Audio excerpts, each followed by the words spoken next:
2 Chronicles chapter 28. Ahaz was 20 years old when he began to reign. He reigned 16 years in Jerusalem. He did not do what was right in the sight of the Lord, as his ancestor David had done, but he walked in the ways of the kings of Israel.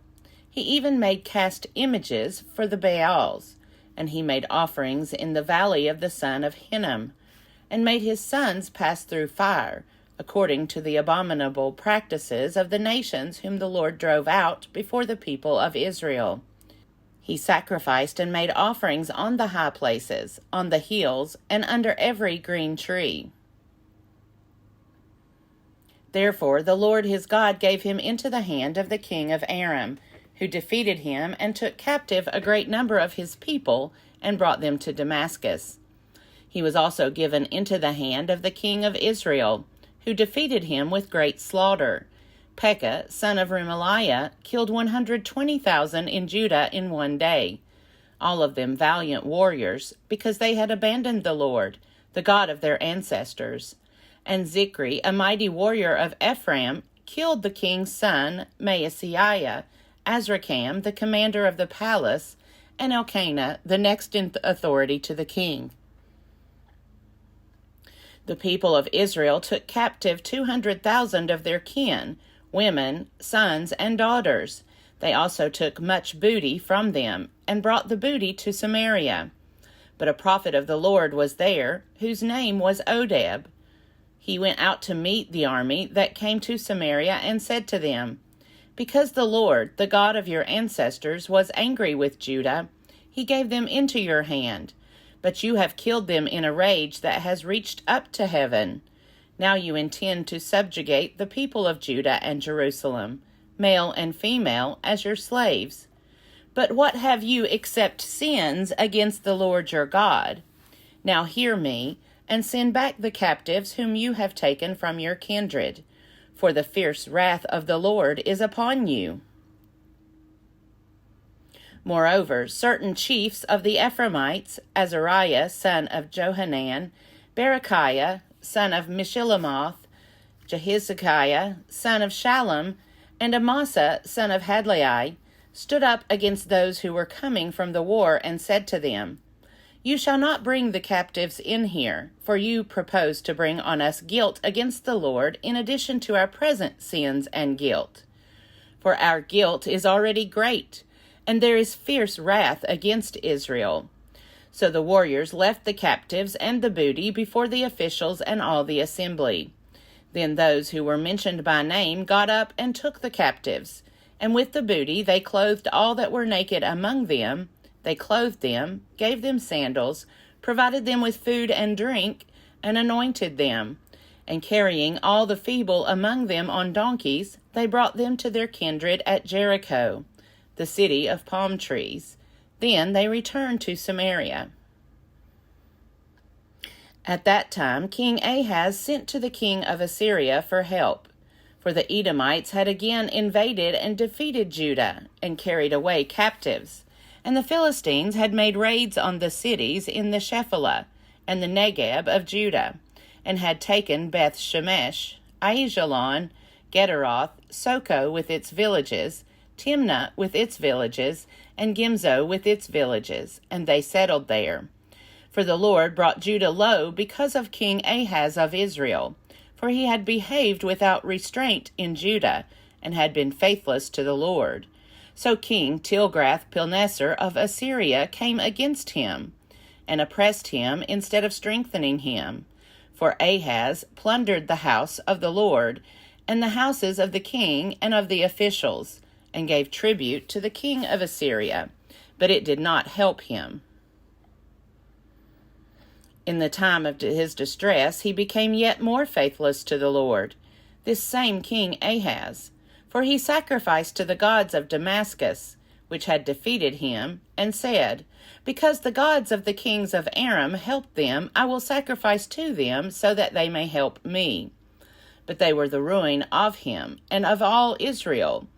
Ahaz gathered together the utensils of the house of God, and cut in pieces the utensils of the house of God. He shut up the doors of the house of the Lord and made himself altars in every corner of Jerusalem. In every city of Judah he made high places to make offerings to other gods, provoking to anger the Lord, the God of his ancestors. Now the rest of his acts and all his ways from first to last are written in the book of the kings of Judah and Israel. Ahaz slept with his ancestors, and they buried him in the city, in Jerusalem, but they did not bring him into the tombs of the kings of Israel. His son Hezekiah succeeded him. 2 Kings chapter 16. In the 17th year of Pekah, son of Remaliah, King Ahaz, son of Jotham of Judah, began to reign. Ahaz was 20 years old when he began to reign. He reigned 16 years in Jerusalem. He did not do what was right in the sight of the Lord his God, as his ancestor David had done, but he walked in the way of the kings of Israel. He even made his son pass through fire, according to the abominable practices of the nations whom the Lord drove out before the people of Israel. He sacrificed and made offerings on the high places, on the hills, and under every green tree.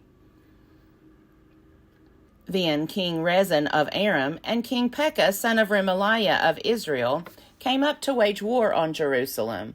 They besieged Ahaz, but could not conquer him. At that time the king of Edom recovered Elath for Edom, and drove the Judeans from Elath. And the Edomites came to Elath, where they live to this day. Ahaz sent messengers to King Tiglath-Pileser of Assyria, saying, I am your servant and your son. Come up and rescue me from the hand of the king of Aram and from the hand of the king of Israel, who are attacking me. Ahaz also took the silver and gold found in the house of the Lord and in the treasures of the king's house, and sent a present to the king of Assyria. The king of Assyria listened to him. The king of Assyria marched up against Damascus and took it, carrying its people captive to Kir. Then he killed Rezin. When King Ahaz went to Damascus to meet King Tiglath-Pileser of Assyria, he saw the altar that was at Damascus. King Ahaz sent to the priest Uriah a model of the altar and its pattern, exact in all its details. The priest Uriah built the altar, in accordance with all that King Ahaz had sent from Damascus. Just so did the priest Uriah build it, before King Ahaz arrived from Damascus. When the king came from Damascus, the king viewed the altar. Then the king drew near to the altar, went up on it, and offered his burnt offering and his grain offering, poured his drink offering, and dashed the blood of his offerings of well-being against the altar. The bronze altar that was before the Lord he removed from the front of the house, from the place between his altar and the house of the Lord, and put it on the north side of his altar. King Ahaz commanded the priest Uriah, saying, Upon the great altar offer the morning burnt offering, and the evening grain offering, and the king's burnt offering and his grain offering, with the burnt offering of all the people of the land, their grain offering and their drink offering. Then dashed against it all the blood of the burnt offering, and all the blood of the sacrifice. But the bronze altar shall be for me to inquire by. The priest Uriah did everything that King Ahaz commanded. Then King Ahaz cut off the frames of the stands, and removed the laver from them. He removed the sea from the bronze oxen that were under it, and put it on a pediment of stone, the covered portal for use on the Sabbath that had been built inside the palace, and the outer entrance for the king he removed from the house of the Lord. He did this because of the king of Assyria. Now the rest of the acts of Ahaz that he did, are they not written in the book of the annals of the kings of Judah? Ahaz slept with his ancestors, and was buried with his ancestors in the city of David. His son Hezekiah succeeded him. 2 Kings chapter 17.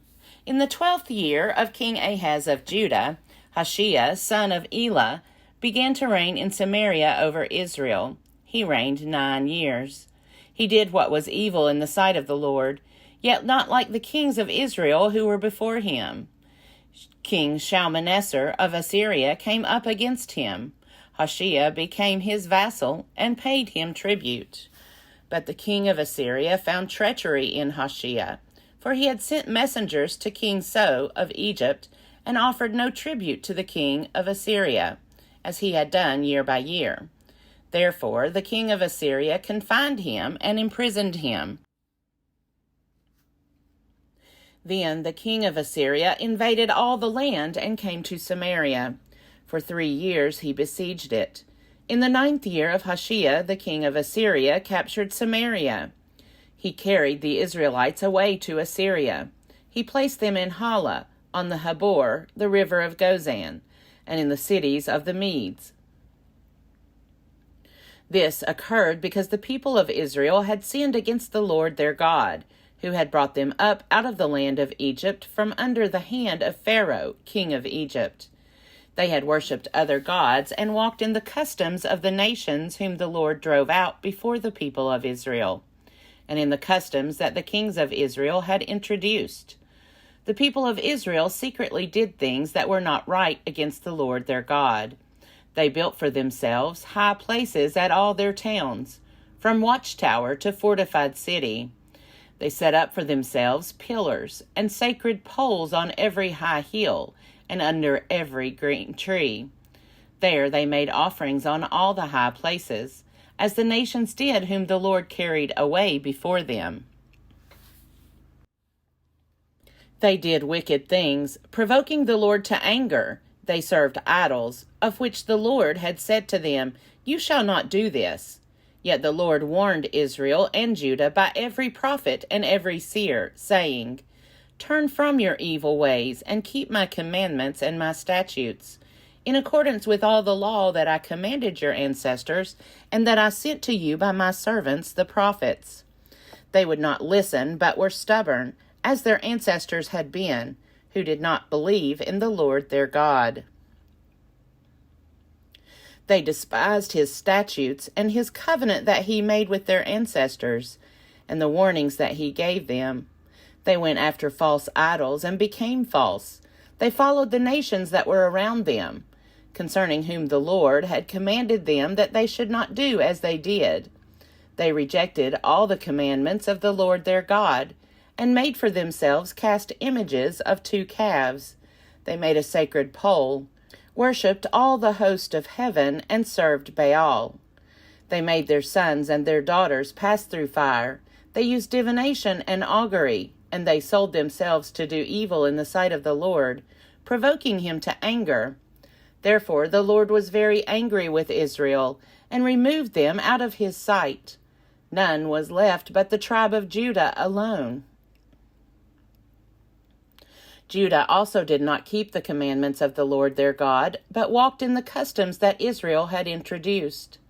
The Lord rejected all the descendants of Israel. He punished them and gave them into the hand of plunderers, until he had banished them from his presence. When he had torn Israel from the house of David, they made Jeroboam son of Nebat king. Jeroboam drove Israel from following the Lord and made them commit great sin. The people of Israel continued in all the sins that Jeroboam committed. They did not depart from them until the Lord removed Israel out of his sight, as he had foretold through all his servants the prophets. So Israel was exiled from their own land to Assyria until this day. The king of Assyria brought people from Babylon, Cutha, Ava, Hamath, and Sepharvaim, and placed them in the cities of Samaria and in place of the people of Israel. They took possession of Samaria and settled in its cities. When they first settled there, they did not worship the Lord. Therefore the Lord sent lions among them, which killed some of them. So the king of Assyria was told, "The nations that you have carried away and placed in the cities of Samaria do not know the law of the God of the land.